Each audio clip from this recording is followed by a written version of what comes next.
चलिए आज हम बात करेंगे प्राइस एस्केलेशन और प्राइस वेरिएशन की, जो हमारे वर्क्स कॉन्ट्रैक्ट्स में होते हैं उसके बारे में थोड़ा हम आज चर्चा करेंगे।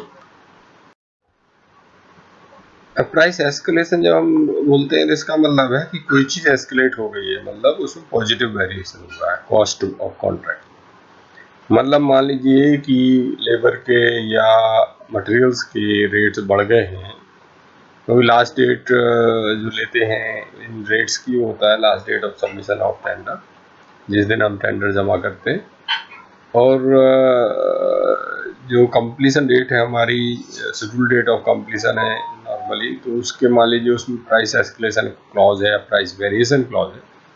तो उस समय जितने उसके बीच में जो है, यदि कोई एस्केलेशन हो गया है तो एम्प्लॉयर है या जिसने टेंडर कॉल किया है वो उसको कंपनसेट कर रहा है प्राइस एस्केलेशन को। तो प्राइस एस्केलेशन क्लॉज यदि इंक्लूडेड है तो उसमें पैसे कॉन्ट्रैक्टर को देना है।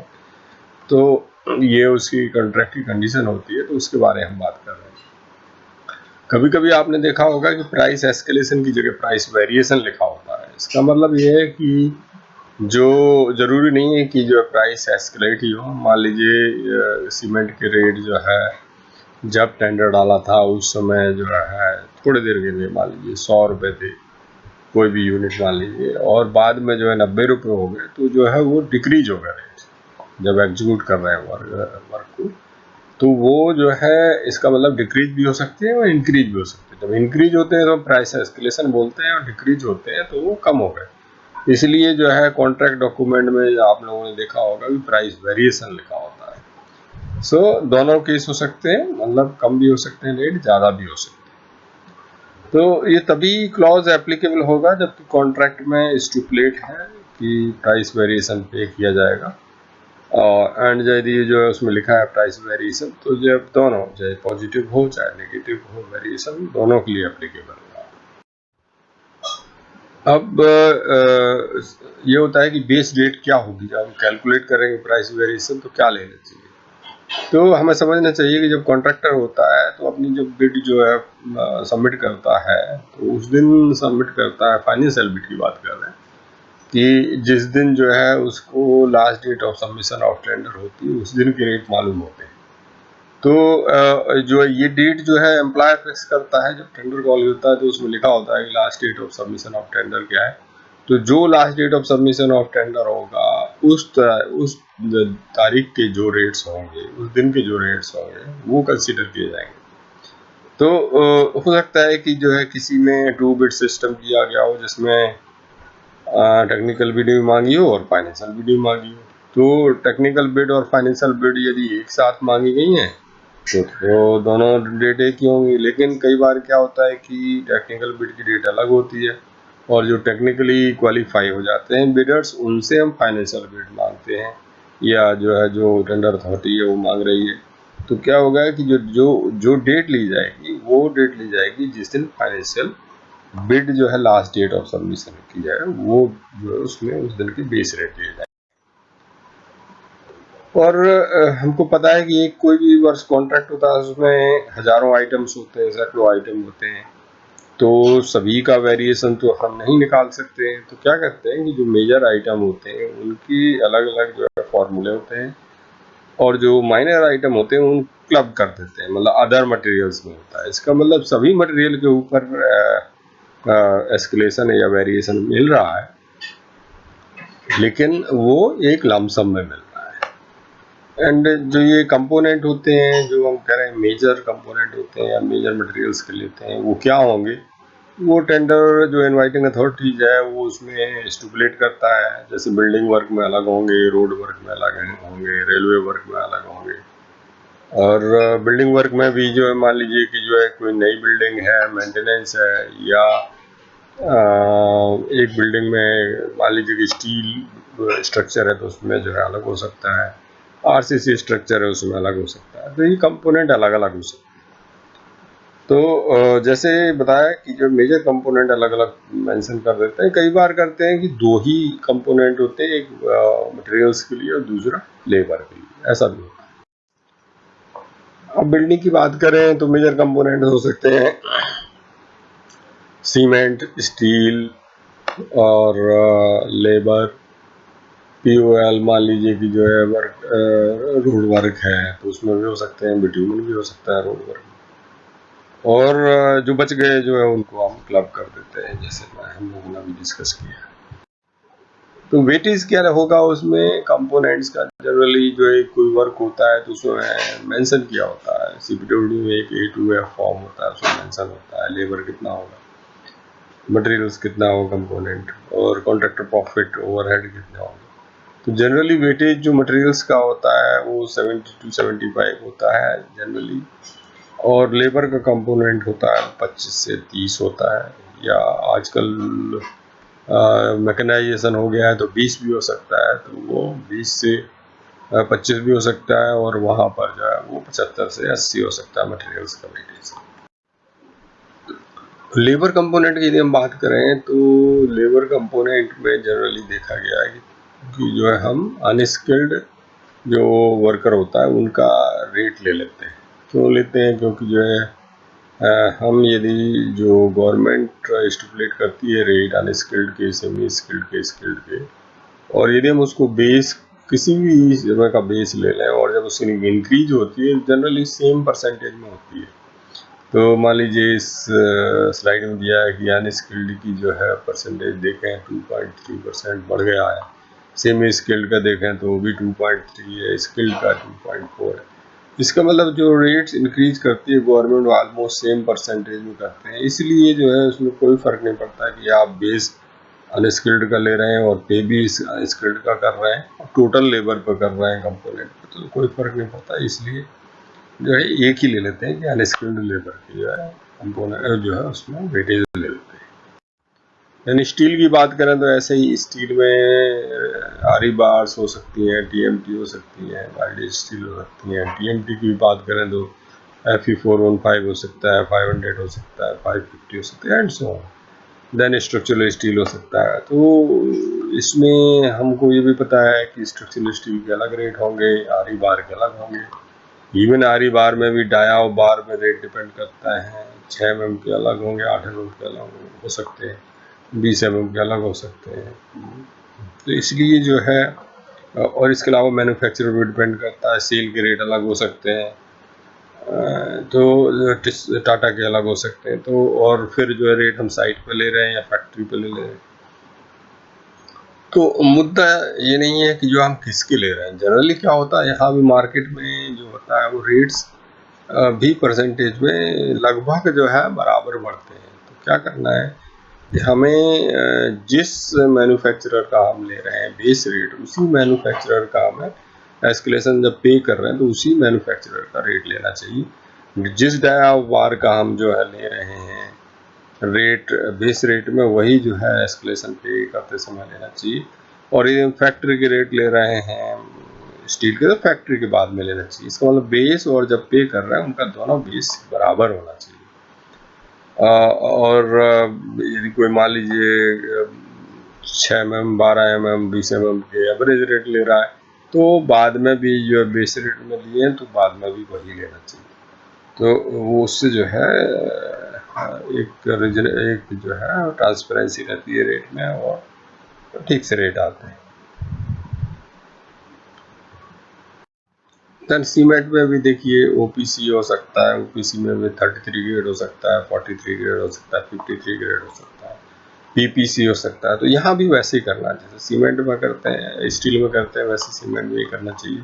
यदि हम PPC ले रहे हैं बेस रेट में तो हम PPC ही एस्केलेशन के रेट में लेना चाहिए या वेरिएशन के रेट में लेना चाहिए।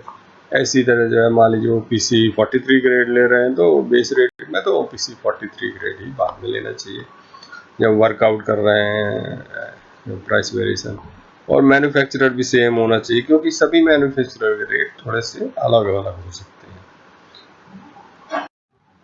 अब जो क्या है कि जैसे अभी हमने बताया डिस्कस कर चुके हैं, मटेरियल्स हम कैटेगराइज करते हैं, कभी कभी सीमेंट, स्टील और अदर मटेरियल्स क्लब कर देते हैं। कभी कभी क्या करते हैं कि सारे मटेरियल्स एक साथ क्लब कर देते हैं और लेबर का कंपोनेंट अलग कर देते हैं। तो दो ही जगह हम जो है निकालते हैं। नहीं तो जो है जनरली क्या होता है कि जो है अलग अलग सीमेंट के अलग कर देते हैं, स्टील के अलग कर देते हैं, और दूसरे कंपोनेंट भी हो सकते हैं उनके अलग कर सकते हैं, और जो है लेबर के अलग भी।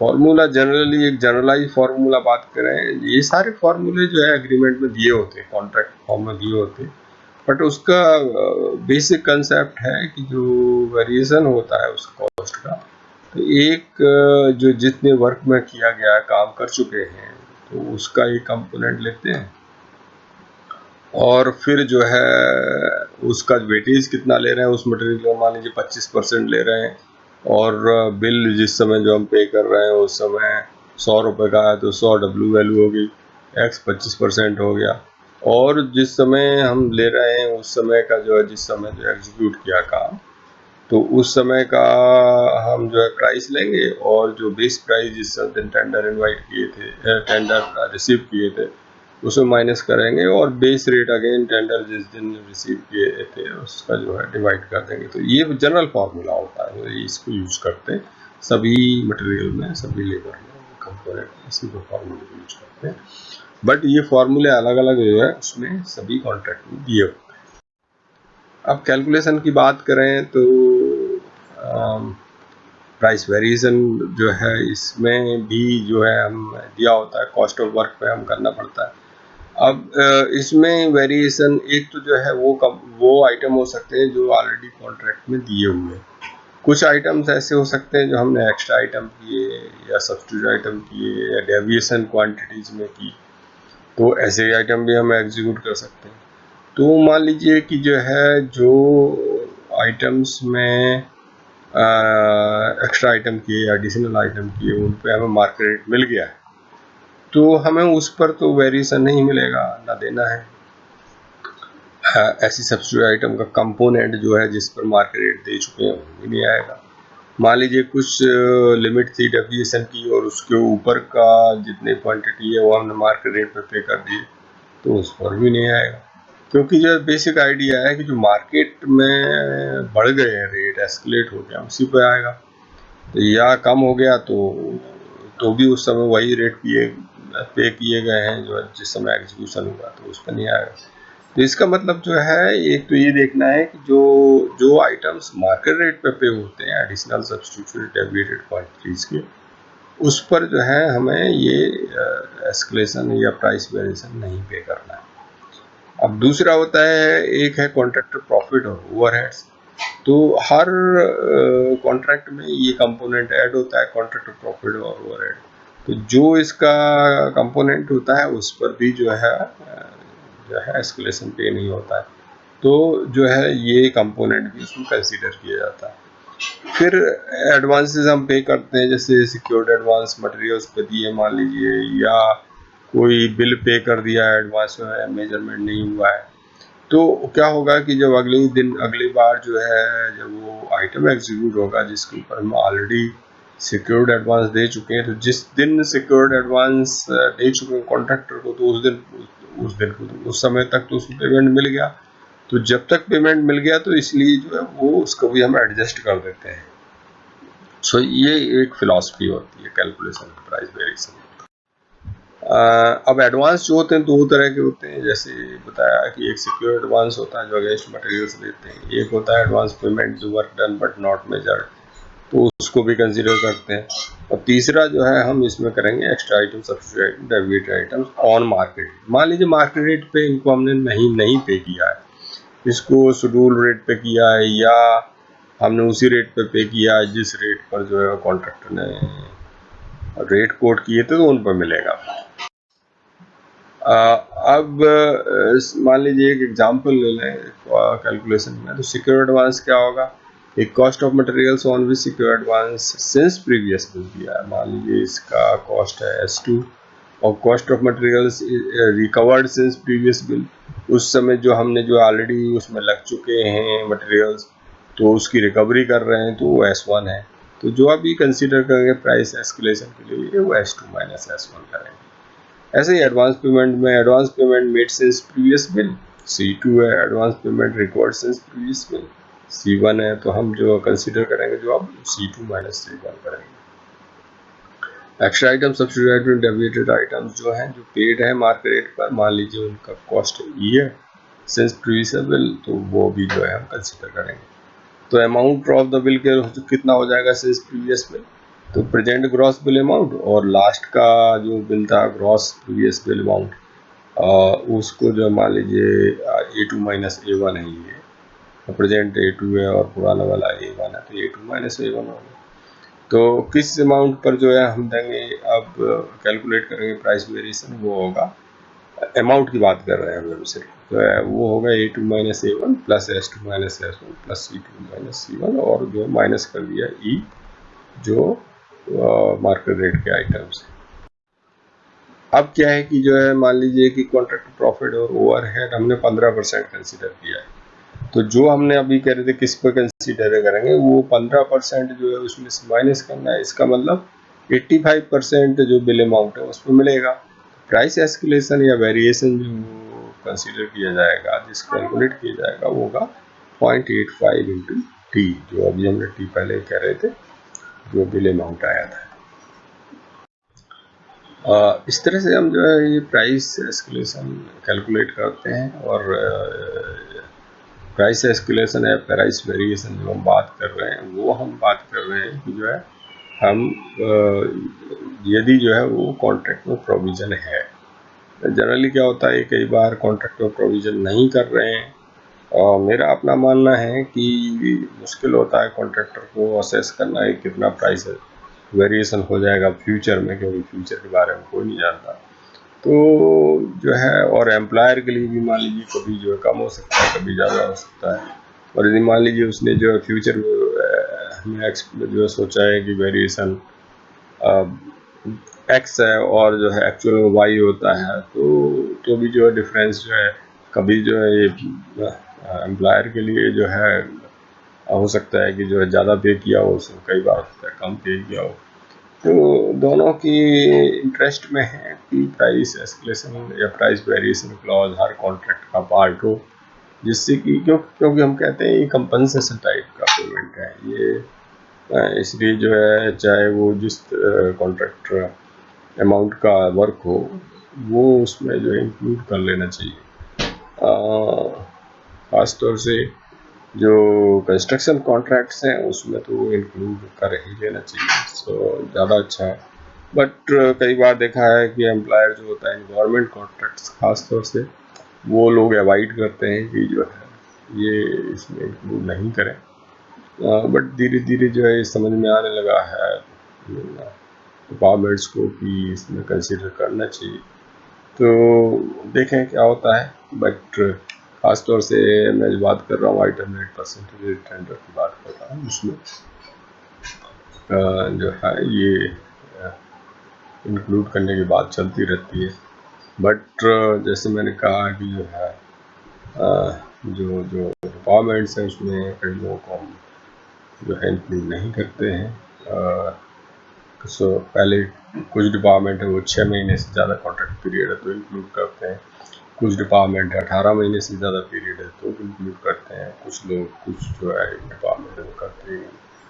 बट मेरा पर्सनल व्यू है कि ये इंक्लूड होना चाहिए। धन्यवाद।